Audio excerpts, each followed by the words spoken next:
It's fun. What's up, Buckeye Nation? You're tuned in to the Buckeye Cast, coming at you loud and proud, bringing strong opinions and salty humor to Ohio State football. These fellas were born and bred in the Buckeye State, and their brand of banter is guaranteed to entertain and excite you. But if you're not a Buckeye, don't bother. Visit us at thebuckeyecast.com and follow us on Twitter, Instagram, Facebook, and YouTube at The Buckeye Cast to stay up to date on all things Ohio State football. And be sure to subscribe on iTunes, SoundCloud, or Stitcher. Now here's your host, Joe Warwick. All right, let's go. Fuck it, let's go. What's up, Buckeye Nation? Here we are, back again. We're like Frank Costanza.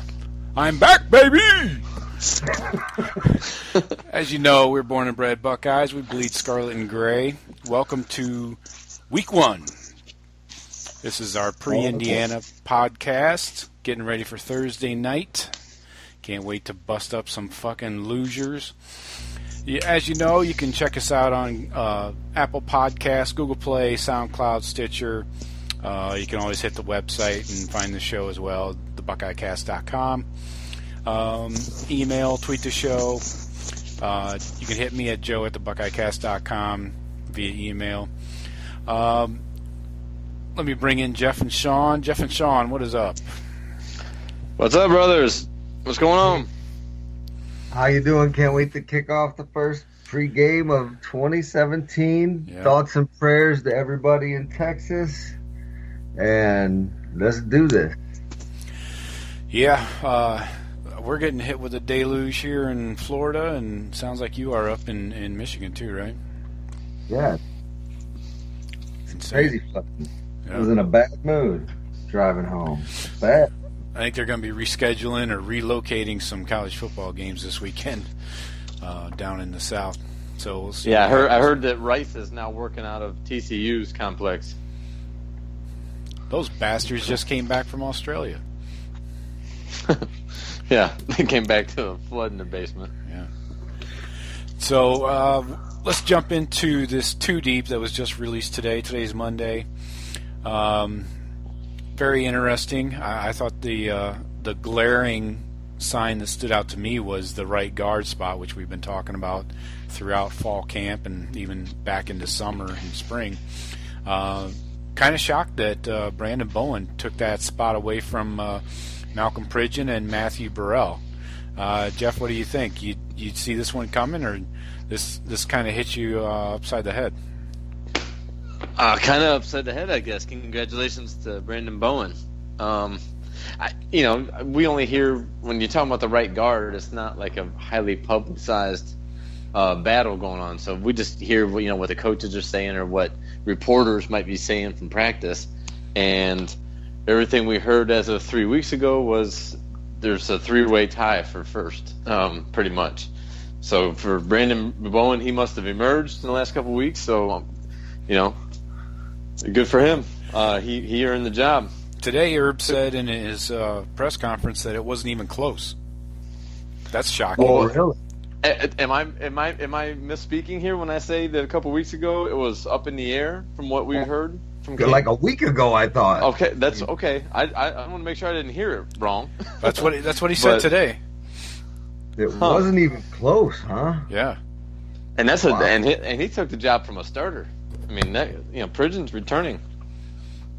Well, Pridgeon never started though. Well, sorry, but no, I misspoke. He took it from a 4-star recruit in Burrell. That's a third-year sophomore, and same with Knox. Took it from Knox, another third-year sophomore. I know. How's Knox not even on this? These two guys are major letdowns in my book. 2 thumbs down. Knox, I thought, was going to be a stud. Yeah. He was supposed to be. He's had some injuries. I think Burrell just had some.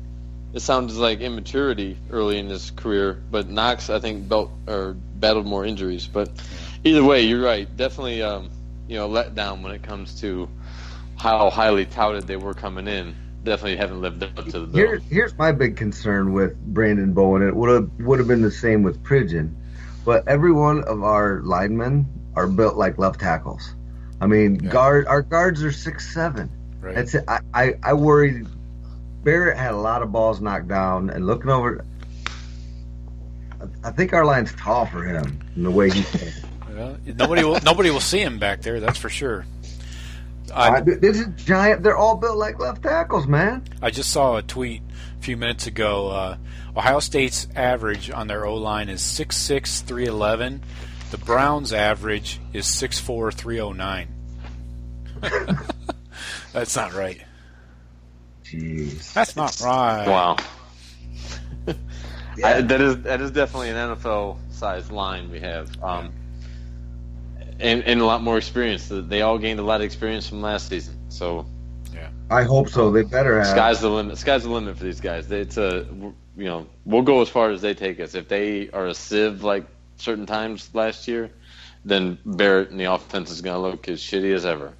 It's all up to the big boys up front. The big test, and I think we've been pretty lucky the last few years.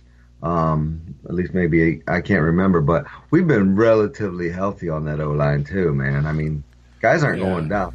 What if one or two guys go down for an extended period? Yeah. Now Yeah, I'm still kind of. That is true.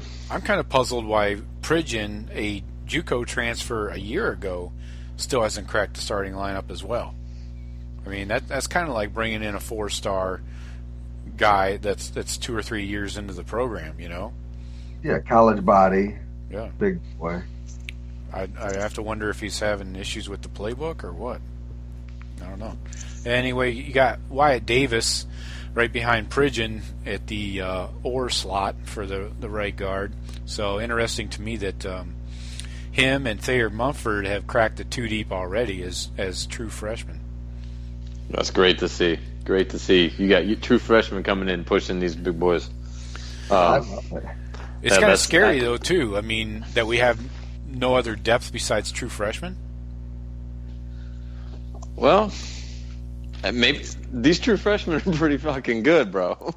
No, I mean, you got guys that aren't on these here. Knox and that. I mean, I would think Knox would come in and do a serviceable job. That's what we would have thought in the bowl game. He's still in a 3-point stance. Right, but we're bringing in some. Wyatt Davis, number 1 guard in the country. There's a lot of most schools he's coming in and starting right away, or at least they're expecting him to come in and start. I mean, we struck out on maybe 2 offensive linemen in the last 3 years, or maybe 3. Yeah, I mean, at least not 2. everybody's going to be I think here. Knox can still play. I do. And what about Meyer, who didn't make the 2 deep anywhere? He was. Yeah, Herb said today that he's got a ways to go, which is expected because the kid never.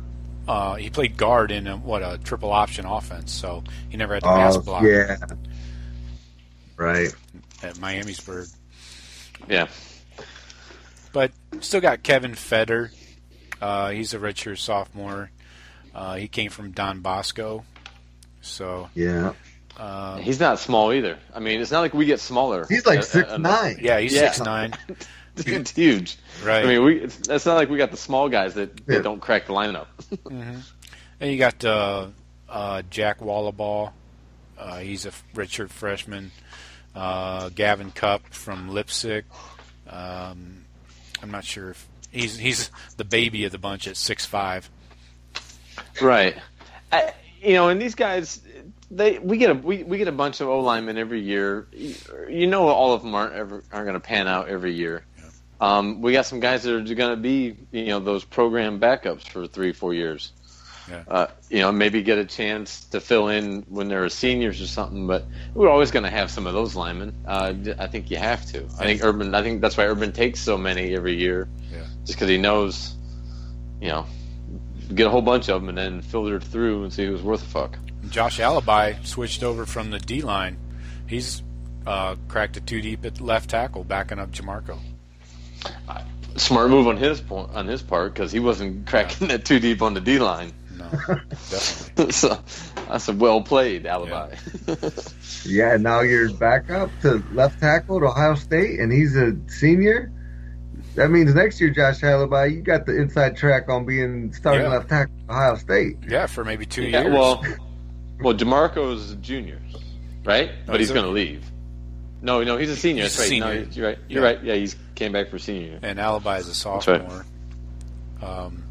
So how about the Rashad Berry at tight end? That's a big story, I think. Crazy athletic, though. Wasn't he at the end? He wasn't going to crack that either. Right. Same. Yeah, exact same situation. And it's not like our DNs they're all old and moving on. These guys saw the writing on the wall. They're like, Bosa's still here, Chase Young's coming in, Cooper. Let's just go play offense. Yeah, right. And who knows? He could flip back to DN next year when the horses are gone. And it's kind of thin. But out. very, very likely. I think early when these guys are to add that depth. Yeah, I could see that. Yeah. Especially if those young tight ends come along. But I think that's why he's kind of got that spot, too. I mean, I don't want to take anything away from him, but is it those young guys, Luke Farrell and what's his name, Houseman? Yeah. Just aren't panning out. Yeah, and they're still pretty young as well. But some injuries there, too, maybe. Like A.J. Alexander, yeah.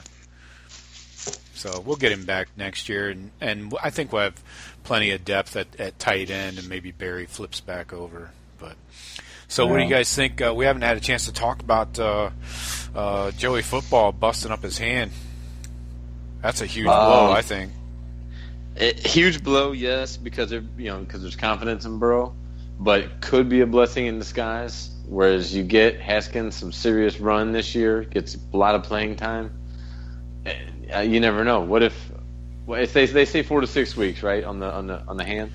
Yeah. Is that what they're saying? Yeah. Is that the last I heard? 4 to 6. Yeah. I don't know. What do you do? Till he what do can you do throw with Burrow? again. Till he can throw again. So what do? Do you try to maybe it turns into 9-10 weeks? Do you then just redshirt Burrow? Definitely. I think you have to. I mean, right? You play Haskins this year. Now, do you run 3 quarterbacks? You get that double red shirt? Didn't he already red shirt? He probably did, but maybe he can get a medical. On top of regular? Yeah. So you can be a 6-year senior? You can. Yeah. Really? I didn't know that was possible. Really? It doesn't happen very often. Really? No. The stars have usually, to align perfectly. A lot of times, too, it's a weird circumstance where a guy transferred because he was injured and whatever else. There's always a bunch of bullshit. Yeah. But I don't know. You worry about Haskins or Burrow, one of them leaving next year, anyways. I don't know. Buckeye people in general talk about one of the quarterbacks needing to leave.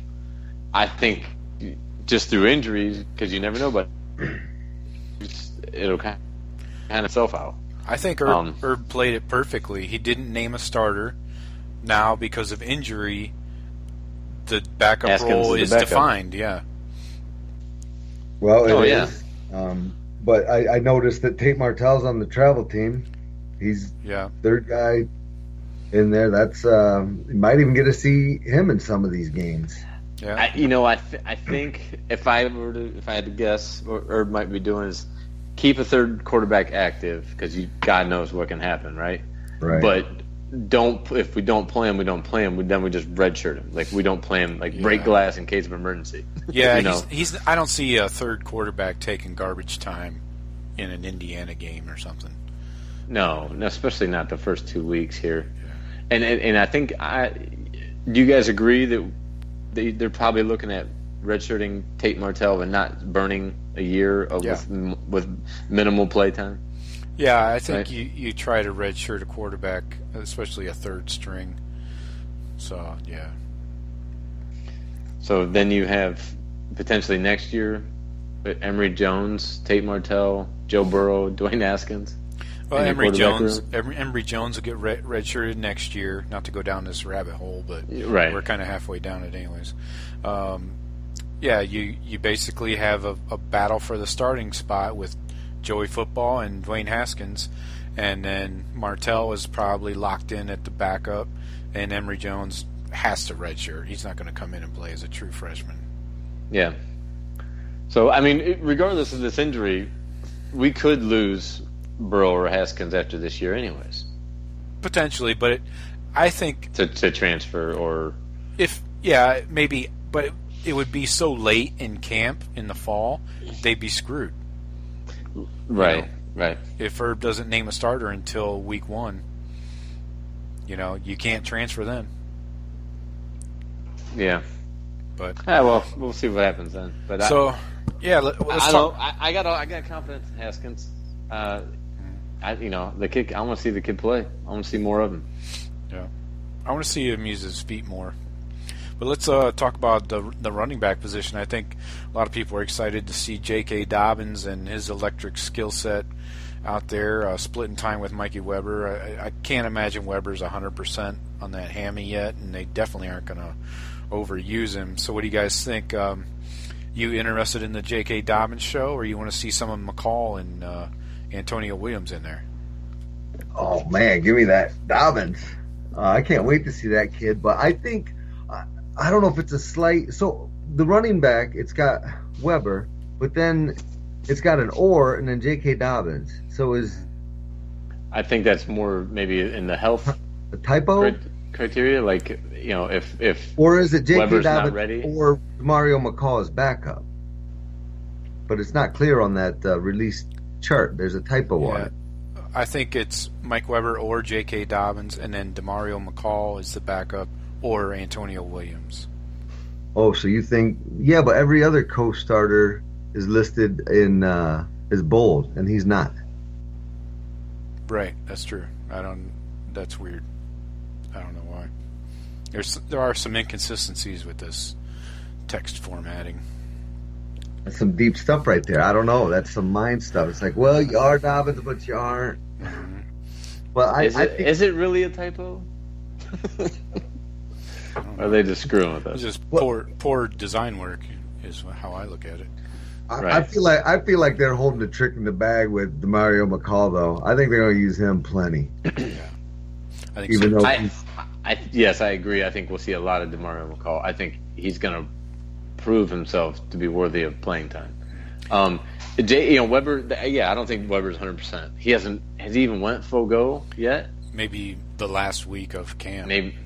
Okay, maybe. I mean, J.K. Dobbins, we're going to see on the field, and I think Herb got him in the winter, and they said, "Holy shit, we just struck gold! Look at this guy." Yeah. They're like, "This is awesome." We thought he was going to be good, but I think maybe they're realizing they got a little more than they thought they were going to get. So they're like, fuck it, let's just put him out there. We don't need to rush Weber back. We got a horse right here. And McCall averaged 8.5 yards to carry last year. We'll sprinkle him in too. Yeah. Dobbins is going to play, but I think we're going to see a lot of McCall and Antonio Williams. I don't know, man. I don't know what you haven't done to get any good looks or whatever, man. But we won't see him at all. I don't think. Yeah. Probably nothing though. He's just got guys in front of him that are crazy fucking good. Right. I think we'll see more McCall in the slot at receiver than running back. Well, yeah, I wasn't trying to pin down a certain position. I just think we're just going to find places to put him on the field. Yeah. Anywhere in the slot, tailback, probably some directional snap shit too. Yeah. They'll probably just to figure out ways to, like Curtis Samuel. Let's just figure out a way to get him the ball in space. Yeah. Yeah, I like our H's. I like our wide receivers. I mean, these are all or positions, either or. This cast of characters we've gone through a million times with Mack, Victor, Dixon, McLaurin.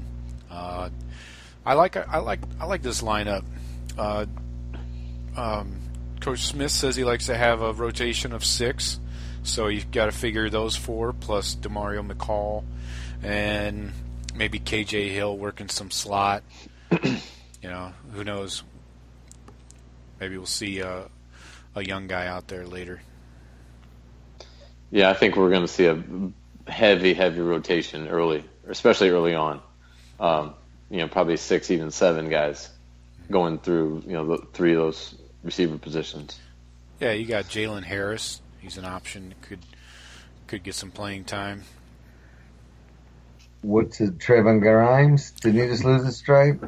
Yeah, I'm not sure how strong that knee is to go full go in a game, but maybe they can get him a handful of snaps. And they might want to hold somebody like Grimes and say if he's not head and shoulders above everybody, if he's what we're getting out of the other three guys, let's just sit him. I'm hoping one of these guys just busts out like a monster. Well, Yeah. right, but at the same time, too, these guys are highly touted coming in. If they tell the coach, "Hey, I don't want a red shirt," do you try to keep? I don't know if it's that old question. Do you try to keep the player happy, keep him from Yeah, but if you're being hurt disgruntled, not or 100%, and I don't know, you got to be realistic. If you're that kid, then fucking leave anyway. It's like, hey man, you got a bum knee. You're not going. Yeah. We don't need you this year. Right. Okay. right, and Wait till you wouldn't think they would be that. You wouldn't think they'd be like that. And I wouldn't say Teron Grimes. I have no reason to think that he would be like that. Seems like a great kid, but That's what I've seen. yeah. I don't know, but I'm sure coaches have to think about all that. Just with the highly touted recruits you're getting, I'm sure you got to have that in the back of your mind. Well, how can I treat this kid? Make sure I go, be gentle so he doesn't get. Well, some kids need that type of handling, and some I don't know. Some kids just do what the coach says, like they're supposed to. But let's flip it over to the defense. Start with the D line. I like that we go. I like six, it a lot. Yeah, we go 6 deep at the DN. Then we go 6 deep in the middle. 7 deep, my bad, in the middle. This is sick. I don't even know what to ask you guys. Is there a way you see anybody not playing in this rotation? No, just injury. Injury's probably going to thin, a couple guys I for a think couple Haskell games. Garrett or Malik Barrow could maybe not see playing time. One of them will, but maybe one doesn't. Yeah, 2 freshmen. That's a good point. Yeah, you never know. I mean, like I said, somebody's going to get nicked up at some point, so it's going to move everybody up one. Actually, I take that back. They're all going to play at some point, and there's going to be a couple guys on that DN list that play. Yeah. They're all going to play. It's gonna be hard keeping track of who's on who. It's 2nd down and 8. Who we got on the line right now? They're going to be running dudes in and out like crazy. You can see this. I see Urban Meyer making the statement without making a statement. He's saying by showing the opposing team this depth chart, they're saying, look at this D line. We're going to come at you with waves and waves of fresh guys all day long. Yeah, we got 13 rotating on the D line. Yeah. Just if you want to scout all 13, be our guest. I'm telling you right now, Indiana's going to hate when they got their third string in there late and it's Chase Young and John Cooper coming at their quarterback. Oh, shit. It's like, hey, I thought you were taking the stars out. Oh, we took them out 2 quarters ago. And those are freshmen you're dealing with. Yeah, and everybody's going to be fresh and ready like it's the first quarter, Yeah, with mop-up duty, and we got Chase Young in there. We're like, hey, he's a true freshman, 4th string. Yeah, he would start on most other teams in the country, but you got to deal with him in the 4th quarter. Sorry, Yeah, each DN's probably only going to get 25 snaps, 25 to 30 at the most. And and it'll change too depending on different who we're playing. Those more spread teams, you're probably gonna go to more of that Rushman package. Yeah. Where you got the 4 DNs. More Michigan type team, you're gonna go with the big boys up front more. Yeah. So I think it's gonna fluctuate game by game. Some of the D tackles won't be in the rotation on a game against like Oklahoma. Yeah. Looking at their height and weights, my only concern is these guys aren't that big. The ends and tackles, right? No, we're not overly huge. Can a power running game, put a hurt on this line? Yeah, we only got. Our backers aren't huge; they're fast as shit, but they're not huge. That's true. I'm really curious to see how Worley works in the middle, how he fills that role. Never playing it before, I think Dante Booker's going to be a breakout player. I think he's going to have a huge year. Baker, we'll see. Teams are probably scheming around him now since he broke out on the scene last year. Yeah, he's probably the dude that they got highlighted in red on the scout on the scouting. You know, So we'll find out where 17's at on the field. So the most important position in that defense is Worley. I want to see how he commands that as the quarterback of the D. You know, how he handles it. I think he's going to be all right. I mean, I don't think he's going to be a world beater, but I think he's going to be solid. Again, the size I worry about a little bit. Again, if you get into a power running, but I mean, who's going to do that to us? Yeah, besides Michigan. Besides, Indiana coming up here. Yeah, I mean, we don't have Wisconsin this year. Michigan State will do a lot of that power run. Michigan. Michigan State. I don't know who else really is going to line up with a couple tight ends. And you got Iowa, don't? Yeah. What the fuck does Iowa do? I have no idea. I don't either. We haven't played Iowa in like a decade, I don't think. Yeah. Yeah. So the corners, interesting use of the bolded text, and again in this depth chart where you got Ward is the clear number one guy. Then you got Arnett and Sheffield at the other corner slot. I like that rotation. We're going to see a lot of spread teams where we're going to need 3 DBs anyways. And I like Okudah and Wade backing them up. What do you think, Sean? Oh, man, I love it. I love that Kendall Sheffield's like right there. I think that kid's going to be – he's probably better than Ward and Arnett. He's going to be good. I think he probably earned it. But what, he came in, he's got was he a sophomore, junior? Sophomore. Yeah. So I don't expect him to be here that long, though. I mean, if he has an unbelievable year this year, he could come out. Right. He's like freakish. It's been known to happen. That at Ohio State. Okudah and Wade, the number 1 and number 2 corners, coming out of high school. Yeah. I love it that's the. But it's a little scary, you know, like you said, that we got true freshmen right there. I mean, what if they're not ready? We know they got the skill, but what if they're just not ready? Yeah, that's the concern you got to have. It's just a matter that we don't really have much else on our roster, you know. The thing is, if Ward went down, it wouldn't be those two going in. It would be Sheffield and Arnett Sheffield hop over there. Right. Is what would happen. Exactly. No way. Yeah, you still got Amir Reep on the roster. You got Marcus Williamson. I think he was battling a little bit of an injury in fall camp. Yeah, but they're also freshmen. Right. No, I'm not saying that's a good thing. Anybody in between there? Hey, just a little news alert. Sorry to break in, but Maryland named their quarterback, and his last name is Pigrome.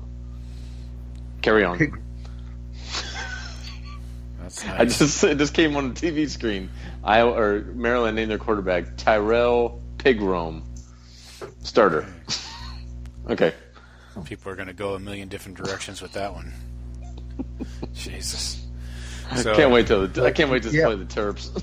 Yeah. Webb's the obvious captain back there, and I do find it interesting that Fuller and Smith, you know, are co-starters. Yeah. To that point, I almost feel like Jordan's got it, and Eric Smith's getting the senior nod. All right, you're in here, and you will get plays, but Fuller's our guy. Yeah, I agree 100% with that.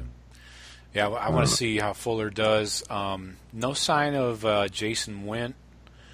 Who's the others? Oh, there's Pryor. Okay, Pryor's behind Webb. So, interesting. Specialists, I cringe every time I look at the kicker. Not a big Nurnberger fan. And it looks like they're going to do a separate kickoff guy. The freshman, Blake Heibel, will be doing the kickoffs. Nurnberger will be shanking kicks off the goalposts. I'm really He'll be transferring out in October. Yeah, getting his scholarship ripped. The punter is my major concern. I know that nobody really cares about punters and kickers and all that, but you got to admit that the kangaroo was our fucking secret weapon. He was a good weapon. You know, he was consistent. I hope this Drew Chrisman kid is comparable.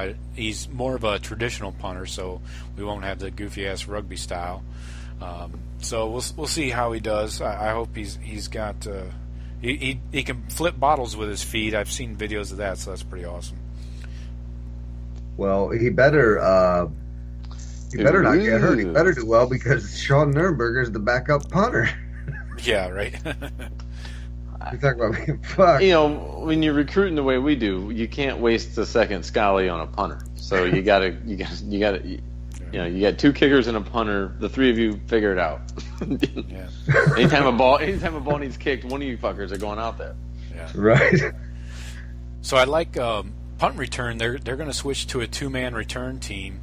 I like that with KJ and DeMario, and sometimes they'll use Paris. It looks like, but yeah, I like that too. I think it gives them a little more flexibility, and sometimes you can get a little fancy with it. So it never hurts the punt returner's confidence to know that there's a guy right there to making sure your head does not get taken off. Yeah. You know, it's a nice little. It's as long as you communicate, as long as there's not fighting over a fly ball type shit. Yeah, bumping into each other. Yeah, as long as there's a clear. All right, if it's straight up, I got it. You're blocking, that type of deal. Yeah. But I like the 2-man return. It's effective. If you're not, I mean, how many times do we go after a punt? I think a handful of times last year we actually tried to block a punt. It's not really needed. And when it is, fuck it. Put 10 up on the line and say, yeah, we're coming after you this time. We have good enough athletes. We should be able to do it. Yeah. So, keep 2 back there the rest of the whole season until, you get in that point. You can switch it up. I think he's putting them back there because all our guys always muff fucking punts. They never seem to catch them good. Yeah. And the other guy's back there to pick up the fumble when the first guy fucking drops it. That's a good point. That's true. Yeah. Like, all right, we got to protect this ball. Clean up. We need 4 hands better than 2. Yeah. So, yeah, and then kick return, we got Paris back there still and KJ Hill. Paris did pretty well. Yeah, he looked pretty good last year. Yeah. He actually he broke one for like 95 and didn't get it in the end zone. Got caught. Yeah, got caught like Indiana, at the 5 or 6. Yeah. Yeah. So, well, let's but talk. KJ Hill's electric too. That dude, good open field speed. So I like to see both those guys. And McCall, I'm sure we'll see McCall catch a kick return before the season's over as well. Yeah. So we remember 2016, right? The Indiana game. That was a 2-score game going into the fourth quarter, and they went for it on that 4th and 1 inside our 5, and Nick Bosa had that huge stop in the backfield to turn them around. And then we scored late to make it a 3-score victory, but we struggled mightily throughout that game. Like I said, it was a 2-score game going into the fourth. That's not something you should have against Indiana. So the Hoosiers went 6-7 last year. They lost their bowl game to Utah. They still got their JUCO transfer QB, Richard Lagau. He threw for almost 200, 2 touchdowns and a pick last year against us. And as a team, they ran for almost 100 yards. Nothing spectacular, but that was a big improvement from the year before, though, when they ran all over us. Yeah, they did lose their stud running back, Divine Redding. So that's a huge loss for them. But they always seem to have some playmakers, whether it's at receiver or running back. A lot of times it's a guy from Ohio that we didn't recruit, of course, and he's got a chip on his shoulder. But it'll be interesting to see what kind of playmakers emerge out of this team this year. We all know about the coaching change that took place with Kevin Wilson getting fired and coming over to our staff. So yeah, the former defensive coordinator Tom Allen and quite a bit of staff turnover is what we're facing. So I don't foresee this being a big issue. You guys expecting anything surprising out of Indiana? They're not going to change much, I wouldn't think. No, you said the D coordinator took over the job. Yeah. I'd be interested to see if they run the same type of offense. I don't know how much of that offensive staff stuck around, or what the D coordinator, if you brought in, maybe he didn't like the offensive staff and said you're all fired. Yeah, they did have quite a bit of turnover, so I think they've got a new offensive staff for the most part. Probably some version of spread, if I had to guess. So it'll probably, hopefully, it's something similar to type of looks that Oklahoma runs. It'll just give us a good getting used to before the Oklahoma game. I'm not worried about their athletes. I'm not worried about any one particular player on their team. I think they're going to get curb stomped. So I just hope it's a good practice for the Oklahoma game. Yeah. I don't know. They'll play us tough. I mean, the hell they always do. I mean, but I think they push us into the second half. I think first game you got to work the kinks out a little bit, game speed, all that stuff, and they got an experienced team, so I think they'll be, they'll play as well as they can. But yeah, they shouldn't have the dudes to beat us, but they got a quarterback that's like a fifth-year senior that's pretty good and experienced at least half their line, I think. The left side's good. The right side's in trouble.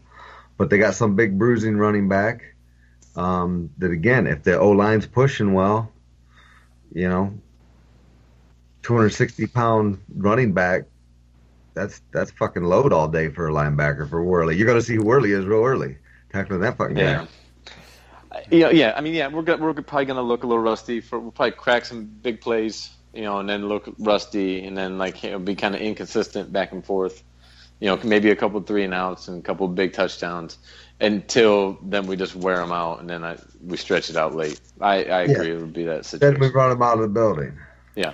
Once we finally realize, look, if we just, it doesn't matter what play we run, if we just run it right, they can't stop it. It's sometimes you finally figure out that we can throw anything we want at them. As long as we do it right, they won't be able to stop us. So, yeah. I mean, this first game jitters, the kinks, and a lot of new starters, new guys stepping up into big roles that weren't asked upon last year. So, yeah. So we got a 20.5-point spread. Buckeyes obviously favored, and the over/under is 56.5. What are you guys looking at? If you're saying it's going to be close early, and then the Buckeyes boat race them in the second half, that's the way you're leaning? I take it. I wouldn't be surprised at all to see a 3-touchdown victory. So I'll take the over. All right. So similar to last year. Yeah. I definitely go over on that. I mean, I think it'll get ugly late, and Buckeyes will around 50 for their own. All right. Yeah, I'm gonna take that as well, and I may even lay a little scratch in that direction. So, bringing back one of our favorite segments from last year, the microscope. We got our microscope on these boys. Jeff, who do you got your microscope on? One offense, one defense. One offense, one defense. My offensive microscope, Ben Victor. Okay. I want to see if this kid is the next level deep threat receiver that we need. See if he can come out and immediately demand double teams, get jump balls, be that man that we need at the receiver spot. Defense, I'm going to say I really want to see what Dante Booker is going to do, if he can stay healthy, what he's capable of.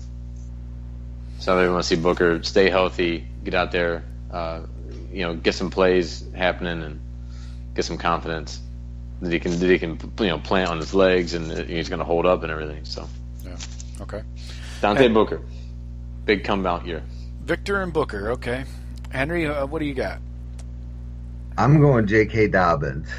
I got to see if the hype is real on this kid, and I think he'll get chances early and often in this game. I'm excited to watch that kid, so I'm giving him that on the offense. And on defense, I got to go with my boy Baker. He's under my microscope because that's the dude I'll be watching on defense about every play because he's going to be all over the place. And so that's what I'm watching. All right. the D-line, I'm not going to be able to keep up with anybody rotating in there, man. There's too much to watch. No, our line, as good as our D-line is, and as many double teams they're going to cause and force, our linebackers should be the ones running all over the place, making all the plays. I think you should see our guys, all three of those linebackers flying around and not getting too hung up with the interior linemen, because of our D-line penetration. Oh, I love D-line penetration. What surprised me in some recent interviews with the D linemen is that they said last year when Fickell was the DC that they were playing more read and react, and this year Schiano has them playing more of a attack, just go kind of scheme, which is kind of surprising, don't you think? Well, I don't know. And when it's two different philosophies, I guess. If you want to, it's kind of like using your D line to kind of free your linebackers, like how Ray Lewis defense he always played in, where the D tackle's job was to keep linemen off of Ray Lewis, was kind of like how Fickell was wanting things to go, and now with them just wide open, beat your man, get in the backfield, you're going to cause a lot more of those double teams and a lot more of the penetration coming through if they are constantly attacking, because I don't think there's 5 interior linemen that are going to be able to deal with our 4 best, when they're fresh. Yeah. That's, there's double teams everywhere, and I'll be interested to see, though, how often are they going to be rotating these guys in? I mean, is it going to be, every series they're going to swap downs? I mean, I'm sure 3rd and long, and they got a special set and things like that, but are they going to be in and out like every play? Just how much is it going to be? Well, I don't think you could do every play, especially if you're going against an up-tempo team, but I could see every series alternating DNs, D tackles. Because they're and I think you're right, Joe. Like the hurry-up teams, the hurry-up offense teams, you'll be seeing guys throughout the drive switching back and forth, rotating in and out. But the more traditional, slower-paced offenses that we might play, I think it would be it's like series by series. I think you're right. Yeah. So let me put my microscope on some folks here. My microscope's going to go on the punter, Drew Chrisman.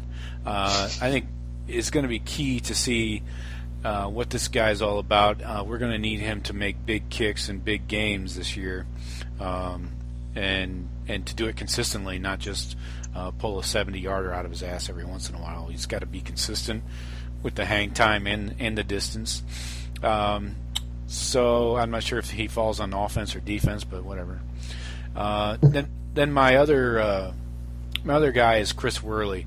I really want to see how he handles being the quarterback of that defense, playing the Raekwon role, and see how that works out. Playing almost every down, in the middle. It's going to be really interesting. So those are my 2 microscopes. What else? I think no Twitter questions this week. Guess we'll hope for some next week. Please hit us up at the Buckeye Cast on Twitter, of course. That's a good first week, boys. We got an early game on Thursday. Looking forward to it. Oh man, I can't wait. Go Buckeyes. 27. Go Bucks. Yeah, let's kick some Hoosier ass. All right, folks, thank you for listening. Thanks for tuning in. As you know, you can always find us on Apple Podcasts, Google Play, SoundCloud, Stitcher, all the usual suspects, and hit us up on where Twitter. to find us. That's right. Go do it. So we'll check you guys later. We're going to start a new series, hopefully, if Jeff and Sean get into it. We're gonna start a new series called TBC Extra Points, and these will be really short episodes of 10, maybe 15 minutes at the most, of quick reaction to the game. So it'll be like a post game or the next morning after we're recovering, and came off the ledge a little bit. So we're going to put together some extra points and just some quick little shows for you to give you a quick instant reaction of how we saw the game and what we thought of the game and what we did and didn't like. So look forward to that. And as always, keep your buck nuts hard. Talk to you later, boys. Later, brother. It's fun.